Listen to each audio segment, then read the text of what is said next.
दुनिया भर के बाजार में अब चिन्नौर की सुगंध महकेगी। भारतीय कृषि अनुसंधान परिषद हैदराबाद ने चिन्नौर को जीआई टैग की अनुमति दे दी है। अब यह किस्म दुनिया भर में खास होगी और बालाघाट का नाम भी पहचाना जाएगा। चिन्नौर की ब्रांडिंग के बाद दुनिया भर के बाजार में चिन्नौर की सुगंध और स्वाद का जायका भी बढ़ेगा। इसका रकबा बढ़ाने के साथ ही अब किसान उत्पादन बढ़ाने आगे आएंगे। यह ऊंची किस्म ऊंचे दामों पर बिकेगी। इसी को लेकर आयोजित वार्ता में यह खुशखबरी देते हुए पूर्व कृषि मंत्री एवं वर्तमान पिछड़ा वर्ग आयोग अध्यक्ष गौरीशंकर बिसेन ने चिन्नौर को लेकर महत्वपूर्ण बातें बताई। अब बालाघाट जिले की चिन्नौर चावल को जीआई टैग मिल गया है। यह मध्य प्रदेश की कृषि की पहली जींस है जिसे जीआई टैग मिला है। मध्य प्रदेश शासन बालाघाट जिले की चिन्नौर को एक जिला एक उत्पाद के अंतर्गत व्यावसायिक तौर पर प्रमोट कर रहा है। जीआई टैग मिलने से बालाघाट जिले को एक नई पहचान मिल गई है। सुगंधित चिन्नौर का चावल अपने नाम में ही अपनी विशेषता रखता है। चिन्नौर के दाने के शीर्ष भाग की आकृति तलवार की नोक के समान है। इस चावल की किस्म का स्वाद बहुत ही अनोखा है। चिन्नौर को जीआई टैग मिलने पर खुशी जताते हुए पूर्व कृषि मंत्री एवं वर्तमान ओबीसी आयोग अध्यक्ष गौरीशंकर बिसेन ने सर्किट हाउस में प्रेस वार्ता ली, जिसमें उन्होंने कहा कि बालाघाट जिले के गांवों में लोग अनेक वर्षों से चिन्नौर धान की खेती कर रहे हैं। परंपरागत तरीके से चली आ रही खेती में पर्याप्त उत्पादन नहीं मिल पा रहा था। उत्पादन प्रभावित होने के साथ ही चिन्नौर के साथ अन्य सुगंधित व असुगंधित धान मिश्रित हो गए थे। गाढ़ी मेहनत कर उत्पादित चिन्नौर की मार्केटिंग की सही व्यवस्था न हो पाने के कारण बालाघाट के लोग कम कीमत में ही अपनी उपज बेचने पर मजबूर रहते थे, परंतु जीआई का प्रमाण पत्र मिल जाने पर बालाघाट की चिन्नौर की पहचान राष्ट्रीय एवं अंतर्राष्ट्रीय स्तर पर हो जाएगी। जी आप बताइए। गवर्नमेंट ऑफ इंडिया ने ये संविधान के अनुच्छेद के तहत व्यवस्था दी है कि किसी भी भौगोलिक क्षेत्र में जो विशेष उत्पाद होते हैं उनका रजिस्ट्रेशन होना चाहिए, जिसको शार्ट में जीआई टैगिंग कहते हैं। उसके पीछे रहता है कि उस क्लाइमेटिक जोन में, उस भौगोलिक क्षेत्र में होने वाले उत्पाद का कोई डुप्लीकेशन न कर सके। जैसे कि अपन कई बार सुनते हैं ना कि जो बासमती है उसके लिए पंजाब और हरियाणा के उस तरफ के जो ठंडे राज्य हैं वहाँ के लोग कहते हैं भाई हमारे यहाँ बासमती होती है, मध्य प्रदेश की बासमती हमारे बासमती के तुल्य नहीं है, उसके समकक्ष है। इसी कारण अभी तक मध्य प्रदेश की बासमती का मामला न्यायालय में ही पड़ा है। हमारे यहाँ पर हमारा जो बालाघाट जिला है, हम लोग जब पैदा नहीं होते तब से जानते हैं कि भाई यहाँ पर एक चिन्नौर ऐसी किस्म है जो बहुत बड़े स्केल में हमारे बालाघाट के विशेष तौर से 1200 तहसील में उगाई जाती है। और उसमें जब हम लोग प्रसिद्धता, अपने जिले की प्रसिद्धता के ऊपर पढ़ते थे तो मेरे उम्र के सभी लोगों ने पढ़ा कि बालाघाट चिन्नौर चावल के लिए प्रसिद्ध है और यह चिन्नौर कायदी, पोस्ते और लेडेरी में पैदा होती है। तो हम लोगों ने उसको पढ़ा है। तो इसी में से कुछ हिस्ट्री निकल के आई, कुछ रिकॉर्ड मिले। और रिकॉर्ड चूँकि कायदी का नाम आपने भी सुना होगा कि कायदी से ही शुरू होता है और कायदी के यदि हम जाएँ दक्षिण में तो पोस्ते और यदि उत्तर में जाते तो लेडेरी। तो जो हल्की किस्म की वह भूमि जिसमें पानी की पर्याप्तता है वहाँ पे चिन्नौर लगाई जाती थी। पहले तो जो चिन्नौर को लेकर बताया गया कि वर्तमान समय में बाहर के बाजार में इसकी बहुत अधिक मांग है, जिसके कारण इसका दाम अन्य धान की तुलना में ज्यादा रहता है। चिन्नौर का चावल खाना एवं खिलाना प्रतिष्ठा का प्रतीक माना जाता है।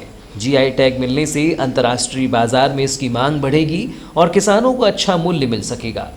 बालाघाट जिले में लगभग 2700 किसानों द्वारा 1525 हेक्टेयर में चिन्नौर धान की पारंपरिक रूप से खेती की जाकर अनुमानित 1980 टन धान का उत्पादन लिया जा रहा है, जिससे लगभग 1000 टन चिन्नौर चावल का उत्पादन कर विश्व स्तर पर विपणन किया जाता है।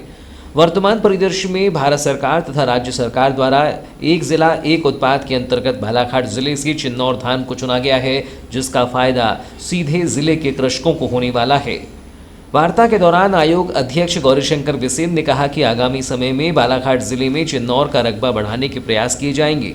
चिन्नौर उत्पादक कृषकों को ब्रांडिंग के साथ बीज वितरण किया जाएगा। जिससे जिले के अधिकांश किसान चिन्नौर का उत्पादन बढ़ाकर लाभ अर्जित करेंगे। वार्ता के दौरान चिन्नौर उत्पादक कृषक ने बताया कि चिन्नौर धान को लेकर पूर्व में उत्सुकता थी, लेकिन बाद में समय के साथ परिवर्तन करते हुए सामान्य धान की ओर रुख किया गया। अब जीआई टैग मिलने के बाद इसका उत्पादन बढ़ाया जाएगा। इसको जीआई टैगिंग करने की आवश्यकता थी।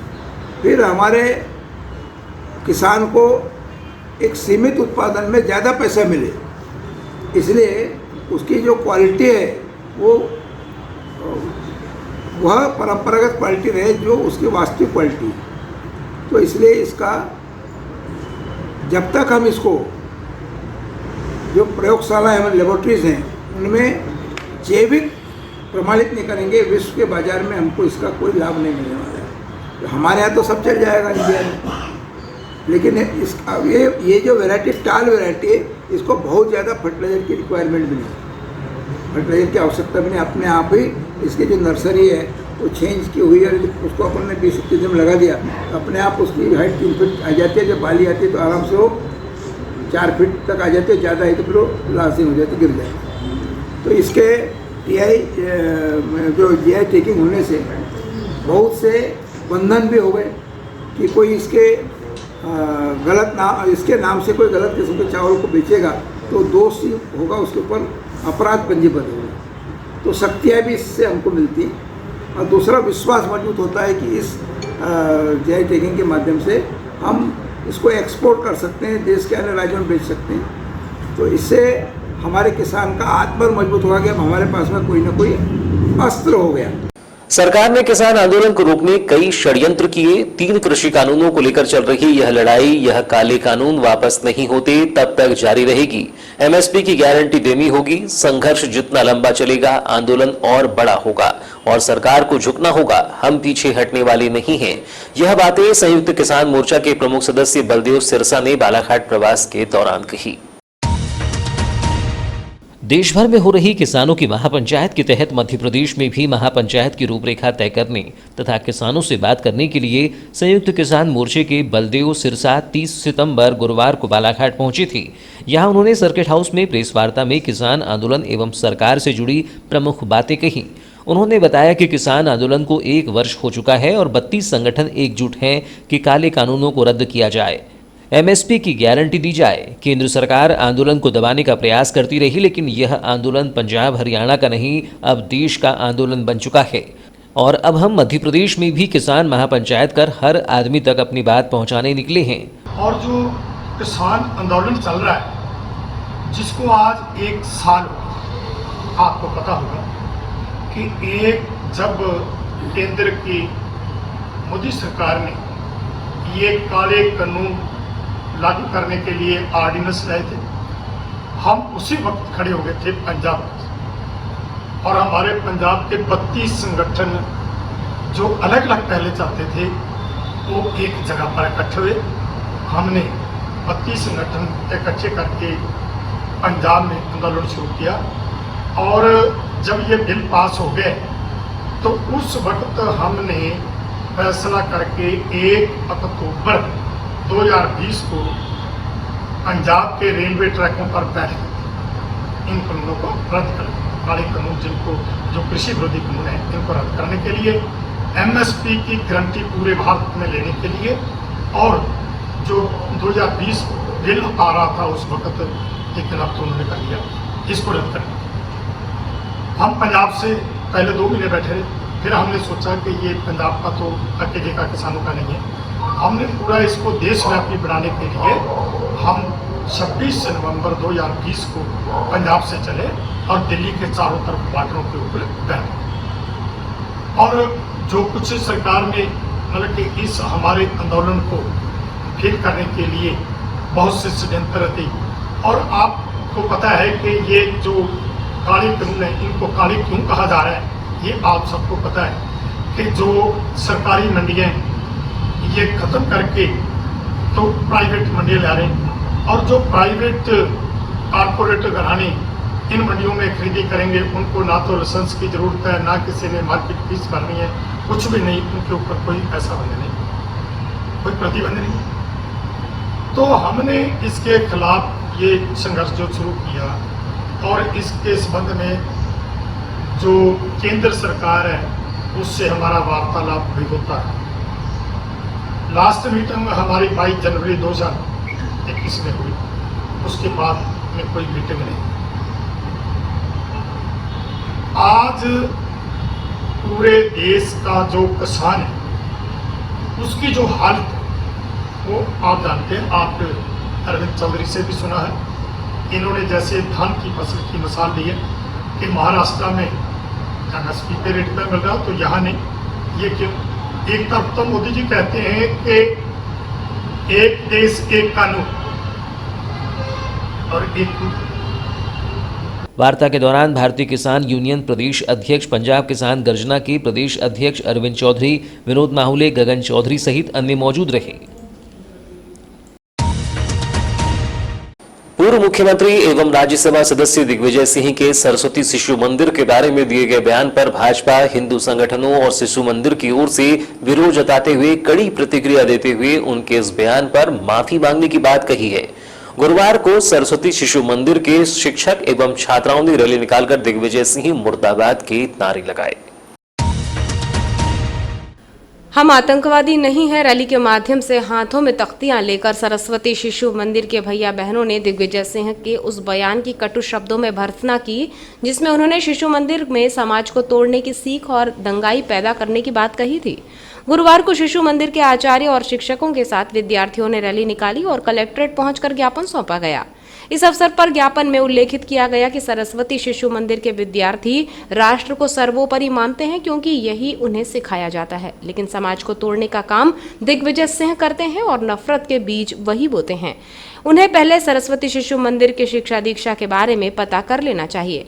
शिशु मंदिर की छात्रा मोनिका यादव ने बयान की निंदा करते हुए कहा कि शिशु मंदिर ने जो संस्कार दिए हैं वो कहीं नहीं मिल सकते। सभी धर्म एक जैसे हैं, सभी धर्मों के प्रति शिशु मंदिर सम्मान का भाव सिखाता है। मैं आज राज्यसभा के सांसद माननीय श्रीमान दिग्विजय सिंह के बारे में कुछ कहना चाहती हूँ। उन्होंने हमारे विद्यालय सरस्वती शिशु मंदिर के बारे में कुछ अपशब्द कहे। उन्होंने कहा है कि यह विद्यालय आतंकवाद को आतंकवादी सिखाता है और उन्होंने कहा है कि सरस्वती शिशु मंदिर आतंकवादी सिखाता है और साथ ही यह धर्म के विरुद्ध चलने का और धर्म न अपनाने की बातें करता है, जबकि यह असत्य। मैं स्वयं यहाँ पे KG1 से पढ़ रही हूँ और मुझे लगता है जो हमें सम्मान और यहाँ पे जो हमें शिक्षा दी गई है, संस्कार दिए हुए और किसी स्कूल में नहीं दिए होंगे। यहाँ पर हमें माता पिता का सम्मान करना, बड़ों का आदर करना, साथ ही धर्म को अपनाने की भी बात दी जाती है। हम सभी धर्मों को अपनाते, ऐसा नहीं है कि हम हिंदू हैं तो हम मुस्लिम के प्रति हमारा सम्मान नहीं है। हमारे लिए सभी धर्म एक जैसे हैं और मैं दिग्विजय सिंह से कहना चाहूँगी कि वो अपनी सोच को बदलें, क्योंकि अगर भारत ही एक दूसरे पर फूट डालेगा, एक दूसरे पर प्रहार करेगा तो दूसरे देश उस पर ज़रूर कब्जा करेंगे, जैसे अंग्रेज़ों ने हम पे कब्जा किया था। इसलिए मैं उनसे कहना चाहूँगी कि भारत सभी मिलकर एकजुट हों और देश की सेवा के लिए अपना योगदान दें। इसी बात कहकर मैं अपनी वाणी को विराम देती हूँ। जय हिंद, जय भारत। इस दौरान छात्रा शुभांगी कसार ने कहा कि शिशु मंदिर के बारे में असत्य कहा गया है, क्योंकि यहाँ से पढ़कर कोई शिक्षक तो कोई अधिकारी बना है, तो क्या वे सभी दंगाई हैं? वे हमारे स्कूल आए तो उन्हें पता चलेगा कि शिशु मंदिर के संस्कार क्या हैं। श्रीमान दिग्विजय जी, आप हमसे उम्र में बहुत बड़े हैं, लेकिन किंतु आपने जो हमारे विद्यालय के ऊपर जो सरस्वती शिशु मंदिर के ऊपर जो कथन कहे हैं, बहुत अशोभनीय और असत्य कथन कहे गए हैं उनके द्वारा। मैं कक्षा KG1 से यहाँ पढ़ रही हूँ और मैंने यहाँ से संस्कार देखे। मुझे आज 14 वर्ष हो गए इस स्कूल में पढ़ते हुए, लेकिन जैसे उनके कथनानुसार ऐसा मैंने आज तक नहीं देखा जैसे उन्होंने भेदभाव का वर्णन किया है। मैं उनके प्रति विद्रोह प्रकट करूँगी कि उन्होंने बिना देखे कुछ ऐसा कैसे कह दिया उन लोगों ने कि हमारा स्कूल दंगाई पैदा करता है, आतंकवादी बच्चे होते हैं। अगर ऐसा है तो कई बड़े बड़े पोस्ट, कलेक्टर, डॉक्टर, शिक्षक, बड़े बड़े शिक्षक तो सरस्वती स्कूल से बनते हैं। क्या वे भी दंगाई है? क्या वे भी आतंकवादी है? उनको प्रश्न करती हूँ मैं उनसे कि अगर उनको कोई सवाल है तो आके हमारे स्कूल में जांच करें, फिर हमारे स्कूल को विरोध के बारे में कुछ कहना। आपने हमारे स्कूल का विरोध किया है, लेकिन आप हमारे स्कूल आओगे तो आपका भी आदर से, सम्मान से हमारा स्कूल आदर करेगा आपका भी। और मैं यहाँ उपस्थित सभी व्यक्ति और दिग्विजय सिंह से भी एक सवाल करना चाहूँगी कि वे हमारे स्कूल कभी आए हैं जो उन्होंने हमारे स्कूल के बारे में ऐसा कह दिया है। शिशु मंदिर प्राचार्य राजेश राहंगडाले ने कहा कि शिशु मंदिर की शिक्षा के बारे में जो कुछ उन्होंने कहा है वो साबित कर दें तो सरस्वती स्कूल बंद कर देंगे। उनके आरोप निराधार हैं। कुछ भी कहने से पहले शिशु मंदिर की शिक्षा दीक्षा के बारे में उन्हें पहले से पता कर लेना चाहिए। तो बच्चों को ये सब चीज़ हमें नहीं करना था, परंतु देखिए अगर किसी संस्था के बारे में कुछ कहा जाए तो उसकी जानकारी पता कर ली जाए, माननीय दिग्विजय सिंह जी जो राज्यसभा सांसद हैं, बड़े अच्छे पद पे बैठे हैं, उम्र में काफ़ी बड़े हैं, मैं उनका सम्मान करता हूं, हम सभी सम्मान करते हैं, परंतु शिशु मंदिर में ऐसी शिक्षा दी जाती है कि वह समाज में विवशता पैदा करके दंगा करते हैं। ऐसा कोई एक भी सिद्ध कर देंगे वो तो हम सारे शिशु मंदिर बंद कर देंगे। आज हमारे पास जो अभिषेक तिवारी जो एसपी साहब हैं वो शिशु मंदिर के छात्र हैं, सुरजीत सिंह जी छात्र हैं, अभी हमारे साथ गजेंद्र जी छात्र हैं। ये क्या सब दंगाई हैं? ये बताइए। हम ये की प्रश्न करना चाहते हैं कि भाई हम किसी भी संस्था पर जो आरोप लग रहे हैं वो निराधार हैं, और इन आरोपों को खंडन करने के लिए मैं उनसे आग्रह करता हूं कि वो सारे शिशु मंदिर जहाँ जहाँ हैं वो सब जगह जाएं, वहाँ की शिक्षा दीक्षा के बारे में पता करें। हम भारत माता की जय बोलते हैं, वंदे मातरम बोलते हैं, हम प्रातः स्मरण कराते हैं, हम भोजन मंत्र कराते हैं, गलत कराते हैं क्या? हम सिर्फ देश प्रेम की भावना सिखाते हैं, गलत है क्या? हम कभी भी किसी धर्म के विरुद्ध में कभी ना बोले हैं ना बोलेंगे। हम सभी बच्चों, हमारे सब बच्चे पढ़ते हैं, अभी हमारे सब बच्चे पढ़ते हैं, इसलिए मेरा आग्रह है उनसे कि ऐसे वचन न बोलें, सत्यता की जांच करें और अपने वचनों को वापस लें। जय हिंद, जय भारत। 7 अक्टूबर से प्रारंभ हो रही शक्ति की भक्ति के महापर्व नवरात्रोत्सव को लेकर हिंदू समाज एवं धर्म प्रेमी संस्थाओं के साथ ही सार्वजनिक दुर्गा उत्सव समितियों ने तैयारी प्रारंभ कर दी है। 9 दिनों तक श्रद्धा भाव के साथ माता रानी की उपासना की जाएगी, जिसमें दशहरा चल समारोह भी होगा। इसी को लेकर सभी धार्मिक कार्यक्रम की रूपरेखा तैयार करने विहिप के द्वारा बैठक का आयोजन किया गया, जिसमें विचार विमर्श हुआ। श्री राम मंदिर सर्किट हाउस रोड में 30 सितंबर गुरुवार को आहूत की गई इस बैठक में हिंदू धर्मावलंबी दुर्गा उत्सव समिति के पदाधिकारी, दशहरा चल समारोह समिति के पदाधिकारी सहित धर्म प्रेमी बंधु उपस्थित रहे। इस दौरान आगामी नवरात्र उत्सव पर्व को लेकर होने वाले धार्मिक आयोजनों को लेकर विचार विमर्श किया गया, जिसमें बताया गया कि इस बार शांति समिति की बैठक होने के पूर्व मांग पत्र तैयार कर लिया जाएगा और उसे कलेक्टर डॉक्टर गिरीश कुमार को देकर धार्मिक आयोजनों की तिथि और समय से अवगत कराया जाएगा, जिसके अनुरूप सभी धार्मिक आयोजन चलते रहेंगे। देखा जाए तो बीते दिनों गणेशोत्सव पर्व के दौरान प्रतिमा विसर्जन को लेकर सामने आए विवाद के बाद माता रानी की प्रतिमा विसर्जित करने के लिए वैनगंगा नदी में क्रेन की व्यवस्था करने का सुझाव भी रखा गया है। इस संबंध में विश्व हिंदू परिषद जिलाध्यक्ष भाऊ अग्रवाल ने बताया कि नवरात्र को लेकर समितियों के कार्यक्रम की रूपरेखा तैयार कर ली गई है और इससे सभी को अवगत कराया जाएगा। ये पूरे नगर की दुर्गा उत्सव समिति को किस तरह से बैठाना है और कैसा कार्यक्रम रहेगा और विसर्जन की स्थिति कैसी रहेगी। वैसे ही भाजपा नगर अध्यक्ष सुरजीत सिंह ठाकुर ने बताया कि जिला कलेक्टर को आयोजन के संबंध में मांग पत्र दिया जाएगा ताकि सभी सुरक्षित और निष्ठा भाव के साथ पर्व मना सकें।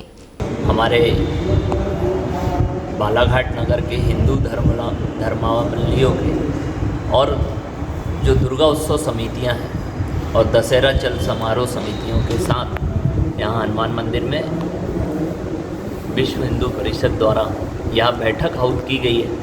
किस तरह से हम दुर्गा उत्सव को मनाएं, विसर्जन किस तरह से होगा, दशहरा चल समारोह किस तरह से होगा, दुर्गा उत्सव में किस तरह से आयोजन किए जाएंगे, ये सभी चीज़ों को लेकर यहाँ पे चर्चा कर हमारे विश्व हिंदू परिषद के जिलाध्यक्ष भाऊ अग्रवाल जी के माध्यम से जिला कलेक्टर को एक यहाँ से हमारा मांग पत्र देंगे कि हम सभी हिंदू धर्मावलंबियों की ये मांगे हैं और इस तरह से दुर्गा उत्सव मनाया जाना चाहिए जिससे सभी लोग सुरक्षित भी रहें और हम हमारे धर्म को पूरी निष्ठा और भाव के साथ मना भी सकें। इस हेतु ये आज बैठक हनुमान मंदिर में बालाघाट नगर की दुर्गा उत्सव समितियों के साथ और हिंदू धर्मावलंबियों के साथ बैठक आयोजित की गई है। उसी विषय को लेकर वे जिस प्रकार से गणेश विसर्जन को लेकर के जो परिस्थितियाँ बनी थी वैसी परिस्थितियाँ ना बने, इसके लिए क्या कुछ उपाय रखे जाएंगे? इसीलिए विश्व हिंदू परिषद की पहल पे चूँकि शांति समिति की बैठक होने के पूर्व ही आज ये बैठक इसलिए बुलाई गई है कि हमारी सभी दुर्गा उत्सव समिति और जो हिंदू संस्कृति के अनुसार जिस तरह से दुर्गा उत्सव मनाया जाता है तो उस अनुसार कैसे, जैसे यहाँ अधिकांश समितियों का यही कहना है कि प्रशासन क्रेन की व्यवस्था करे और चूँकि मूर्तियाँ मिट्टी की होती हैं तो उनका विसर्जन पूरे सम्मान और भाव के साथ हमारी माँ वैनगंगा में